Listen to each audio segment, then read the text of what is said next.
Hi, welcome to my channel. This is Elizabeth with Wandering Soul Enterprises, here for another installment of the Archetypes and Elements series. And today we're looking at the companion archetype. So the light attributes of the companion are loyalty, tenacity, and unselfishness. And the shadow attributes are betrayal by misusing confidences and a loss of personal identity. So a companion is the person who helps to provide support to someone else, and the person that they support typically has like a stronger or more authoritative personality. In the shadow, the companion can sometimes undergo a betrayal by this person that they've been supporting and loyal to. So in order to determine whether this is one of your core 12 archetypes, look for a lifelong pattern of playing the loyal companion to others.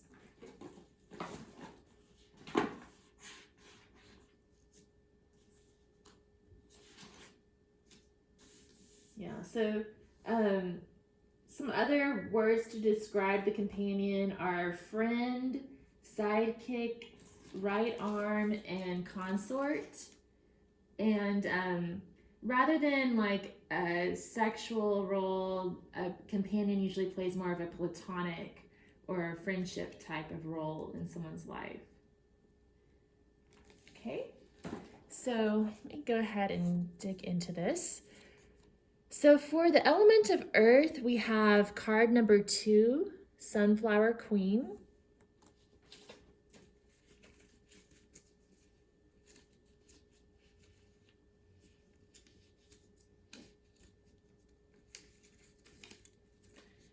Okay, and it says,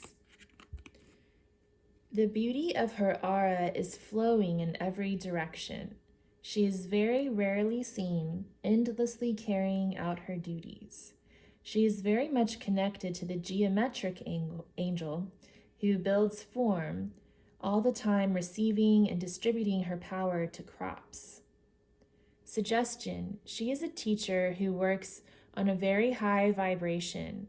When you go deep in meditation, you will connect with building and geometric angels. Affirmation: like the sunflower, I will follow the light. I think that's interesting. The sunflower queen has such a strong tie to like buildings and geometry. But anyway, okay. And by the way, these cards are from the Colin Hall Working with the Four Elements deck. Okay, so for the rest of the earth elemental energies, we have from the Sailor Jerry playing cards, the 5 of Diamonds. From the Wildwood Tarot, we have the Page of Stones, the Lynx. From the Antique Anatomy Tarot, we have the King of Coins. And from the Rider-Waite Tarot, we have the Ace of Pentacles.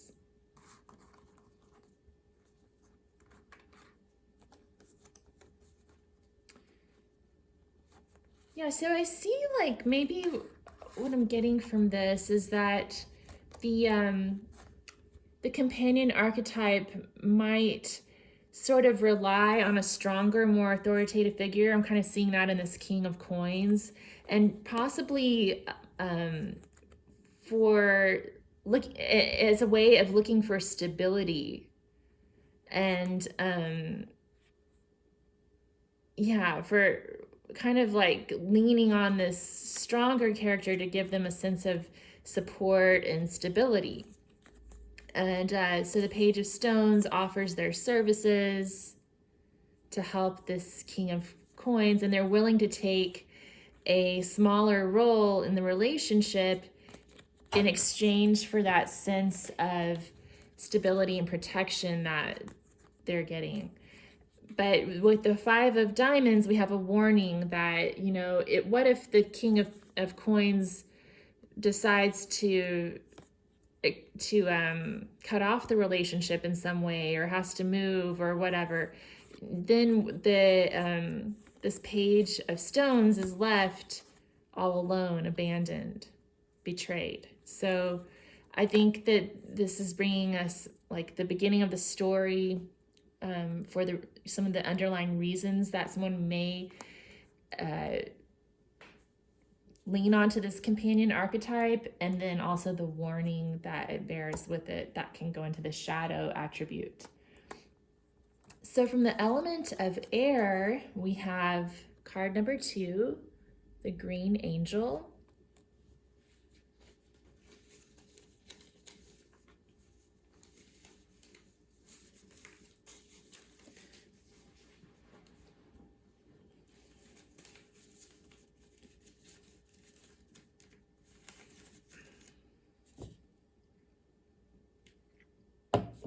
Okay.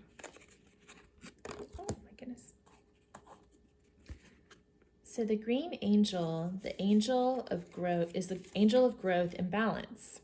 You can find the angel in God's garden, the garden within us all.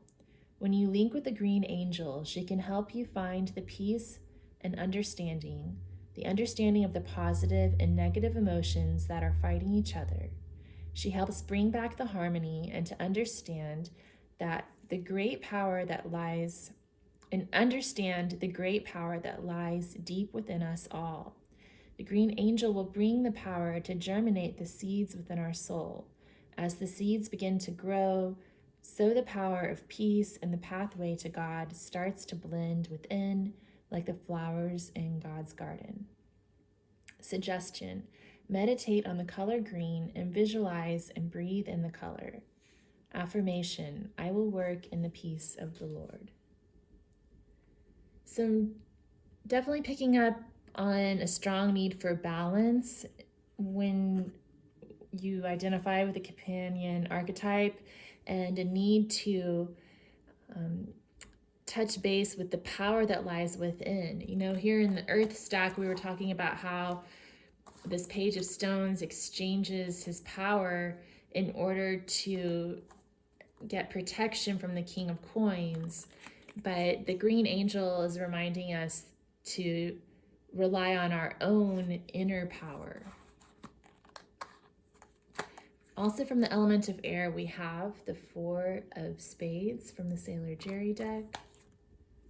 We have the Ace of Arrows, the breath of life.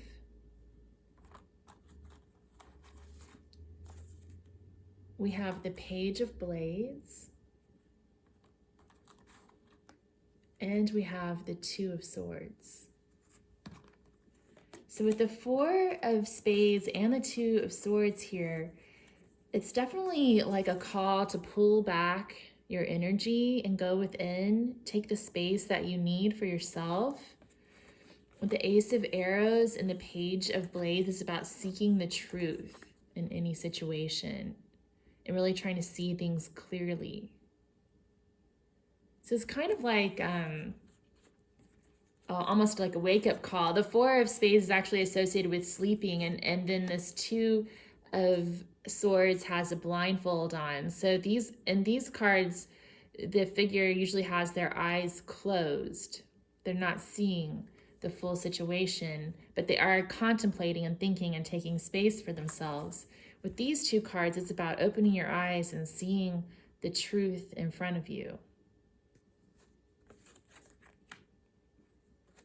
Also, the green angel was talking a lot about balance, and this 2 of swords card is about balance. See how she's balancing the 2 heavy swords in her arms, kind of weighing the pros and cons of a situation.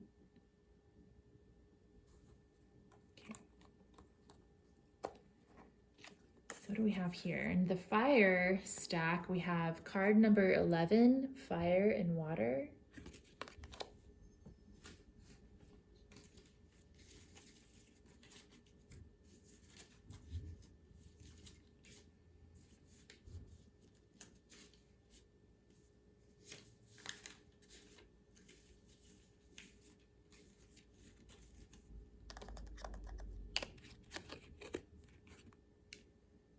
On the card, Two elements are coming together. Working with fire and water can help you to understand alchemy and also the healing properties of the mineral and plant world. Even today, shamans around the world work in harmony with minerals and plants to help them in the healing arts. Suggestion: link into the vibration of crystals and plants. Shamans have been doing it for thousands of years. Affirmation: to understand the elements, I must be in nature's flow.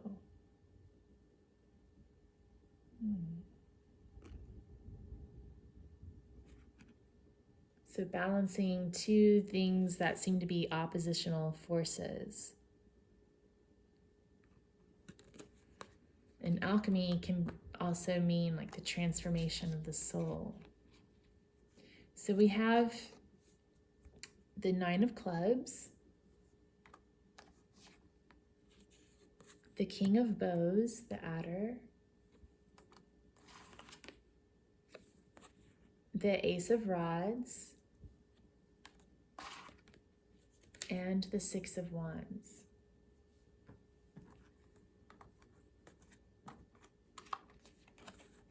So I think power struggles are a major theme with this particular rendition of the King of Bows, the Adder.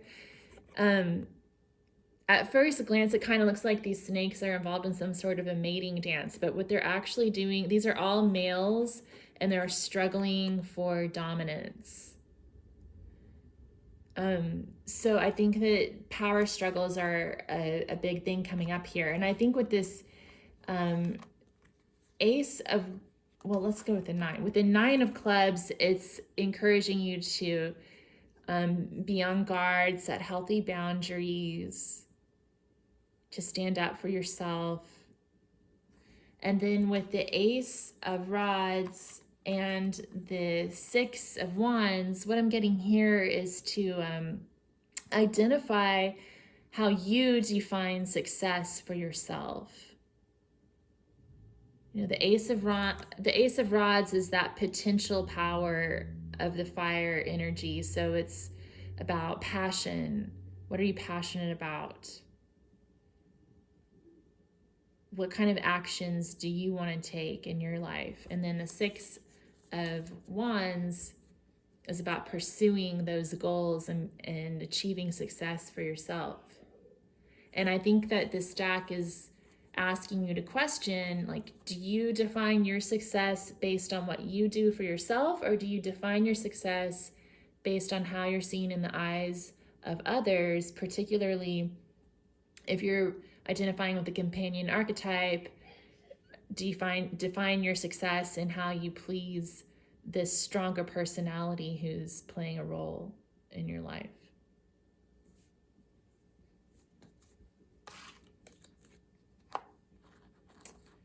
Okay, and then another thing too that's coming to me right now before I move on, with the fire and water card showing up, is maybe a need to temper your emotions, you know, the water being your emotions, with your own inner passion and drive. So I wonder if sometimes a companion is drawn into this type of relationship because of an emotional connection, and they're deriving a benefit from that emotionally, but maybe allowing that to overtake their own inner drive and passion, their own spark. So just something else to keep in mind. All right, so in the element of water, we have card number 8, Rainbow Falls.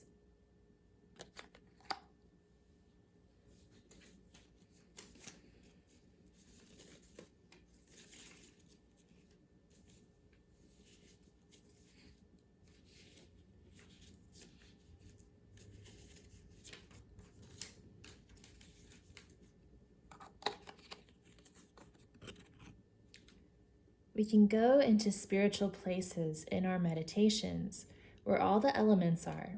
In the card are the 4 elements by the falls. The 4 elements are in us all, learning to understand that the elements help us to understand ourselves. The angel in the falls is a teacher of the element world. Suggestion: each week meditate on one of the elements. Affirmation: the door of understanding the elements is within us all. So that's kind of interesting. This fire and water card was encouraging us to balance both the fire element and the water element. And then this card is encouraging us to balance all four of the elements. So not just our passion and our drive and our emotions, but also our thoughts and words, as well as our material life.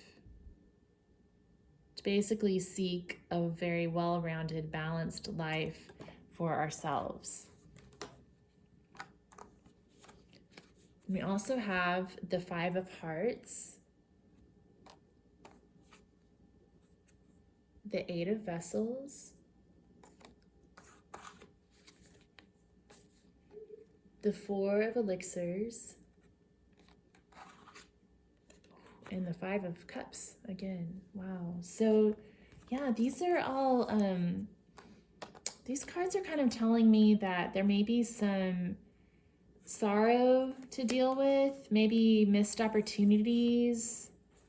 We've got the Four of Cups and then the Five of Cups coming up twice. So Four of Cups can indicate like a missed opportunity, and the Five of Cups sort of like profound disappointment, and they're sort of still obsessing over the failures that they've experienced, but not seeing the potential that lies behind them. Okay, so from there I'm getting, from these three cards, what I'm getting is that it's important not to beat yourself up. If you do identify with the companion archetype, perhaps you've even slipped into the shadow and experienced betrayal, either having been betrayed or betraying the one that you were the companion to. I think what these cards are saying is just don't beat yourself up. Don't get stuck in that energy of the disappointment and the missed opportunities, because the truth is there are new opportunities if you just turn around and look. And then with this Eight of Vessels rebirth, it's about walking away from the past and moving towards the future. And I'm going to read a little bit from the Wildwood Tarot book about that.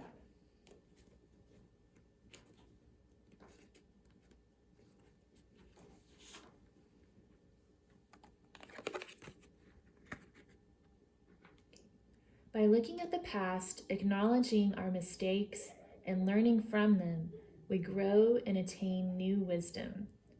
The future waits to be unfolded by our positive action as we become the eighth vessel and receive powerful, rejuvenating energies of rebirth. You have endured the past, its gifts were hard won, and now the challenge of the future unfolds. Grasp it and shape it in your hands as you would have it manifest in your life. Don't be afraid to make mistakes. Don't be afraid to ask, why not me? Okay. All right, so next I'm going to draw one of the Goddess Inspiration Oracle cards. Apologize for the background noise, you guys. I usually try to do this when my son's not here, but he's at school online right now and laughing at something. I don't know what.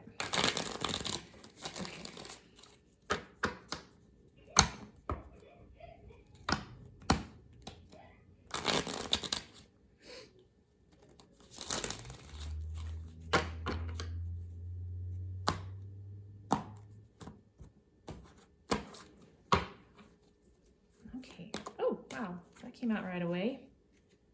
Oh, we had two. Well, that's all right. Okay, we have Maya, the maker. To bloom, find a way to enforce.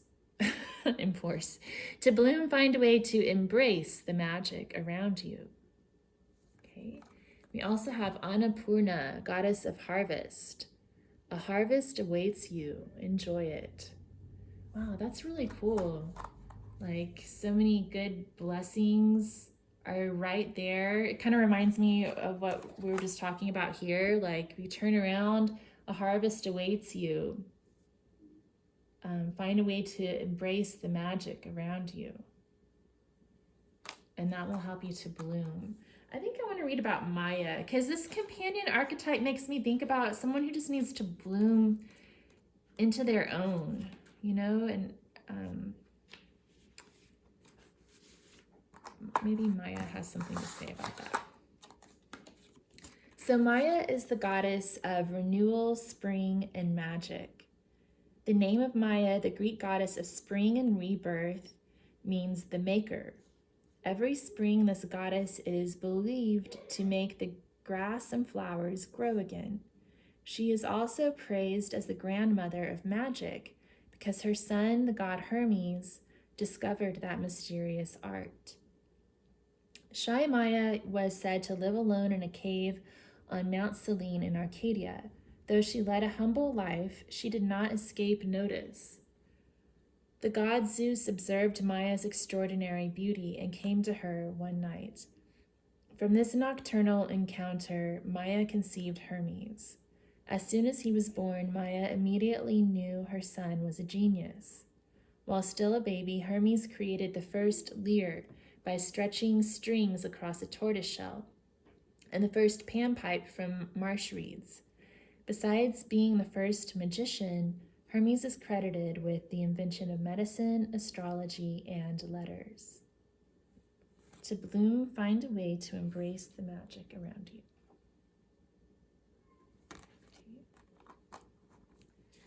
Let's read about Annapurna too. Why not? I love reading about all of these goddesses and their stories.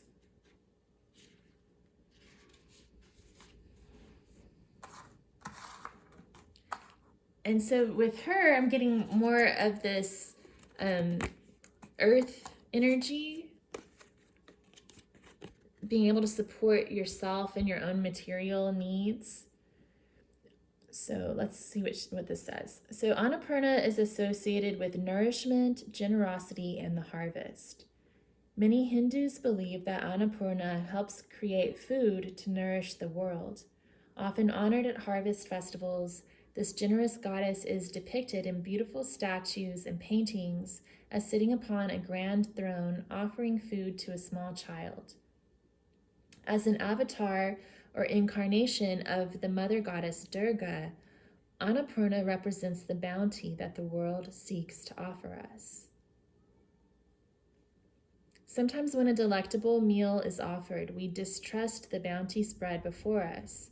This meal can take the form of actual food or something else that nurtures our spirit. Instead of enjoying it, we put ourselves on a diet of self-righteousness. The universe is eternally bountiful. Take advantage of what is offered you.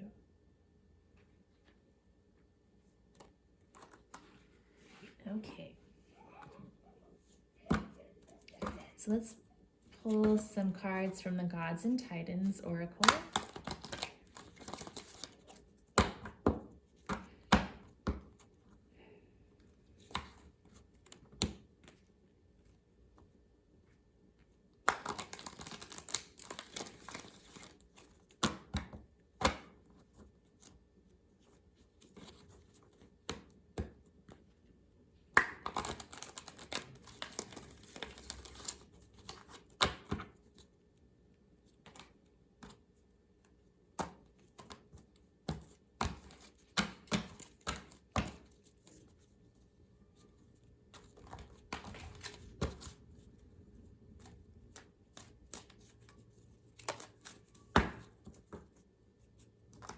Okay, we got Hypnos, sleep.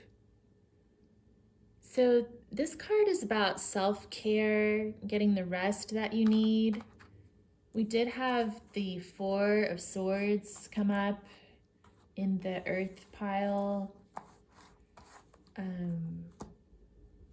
We talked about, when we talked about, not the earth pile, in the air pile. And we also talked about needing to awaken as well to the truth of the situation. I'm just going to read. Hypnos has like a little affirmation I wanted to read, if I can find the book. Here it is.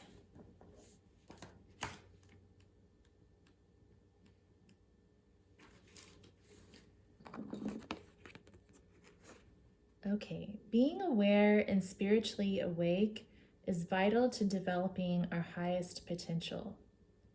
Allowing full rest is vital to self-care. Yeah, so being spiritually awake. Spiritually speaking, if we remain asleep to our potential, our reality, and our purposeful path, it benefits no one. Awaken, dear sleeper. Cool.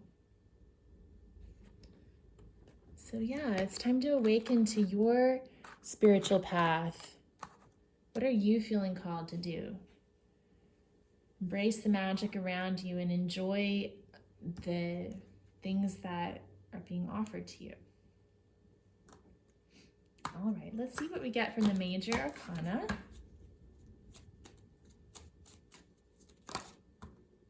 All right, well, I'll take both of these. We have, Wheel of Fortune and the Star. Well, that's nice. Wheel of Fortune is about good luck.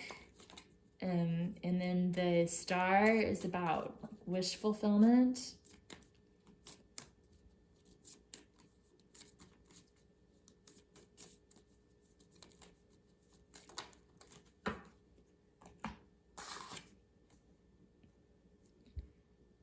The High Priestess. Secrets, intuition, inner knowing, going within to find your own spiritual path.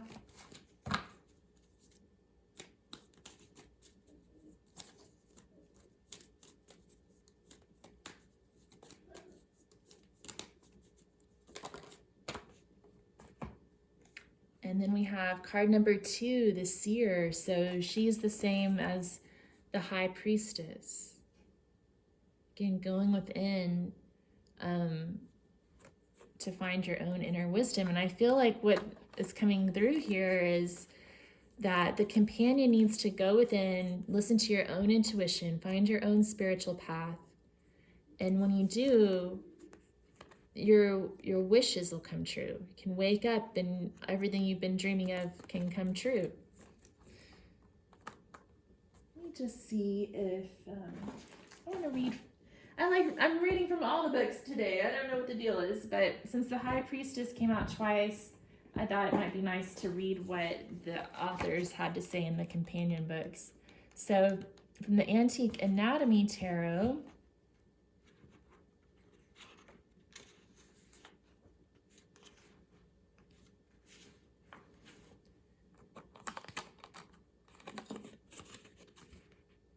the High Priestess is one half of the divine feminine archetype in the tarot.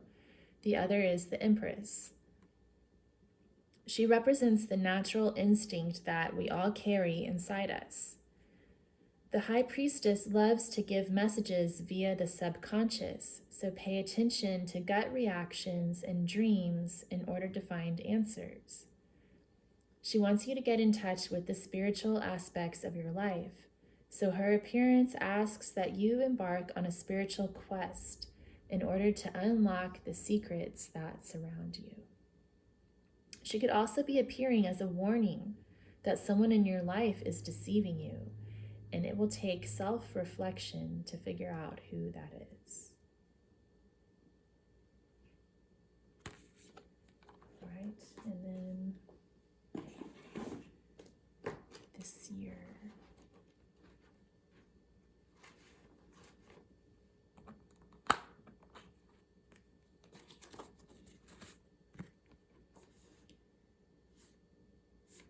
The time has come to focus your power and let it flow through you. Many dreams or desires related to the creative emotional process are ready to be applied in your day-to-day life, and you must now give vent to those hidden or suppressed longings. This may also relate to healing sexual relationships or partnerships. Now the manifestation of inner spiritual or esoteric insights into your practical and physical daily life will bring profound rewards and results. It is a sign of maturity. This year also relates to creative impulses, such as art, mechanical skills, and crafts, and the joy of bringing pleasure and knowledge to others. Oh. Well, yeah, and the light attribute, the companion definitely delights in bringing pleasure and knowledge to others, you know? But the cards are definitely talking a lot about dreams. Both of the authors mentioned dreams when they talked about the High Priestess, and I mentioned it as well before I opened up the book. So, yeah, I think you might want to pay attention to your dreams and follow your dreams, and know that if you follow your own star, your own inner path, it will lead you to that fulfillment, and you'll find what it is that you're dreaming of. Okay, well, if this resonated with you, please give it a thumbs up. And if you could comment below, I'd really appreciate that. Or also subscribing to my channel would be super, and you can see more of these videos. I'm going to be doing a video on every single card in the Carolyn Mays deck. So hoping to see you again soon, and hope you have a good one and take care. Thanks.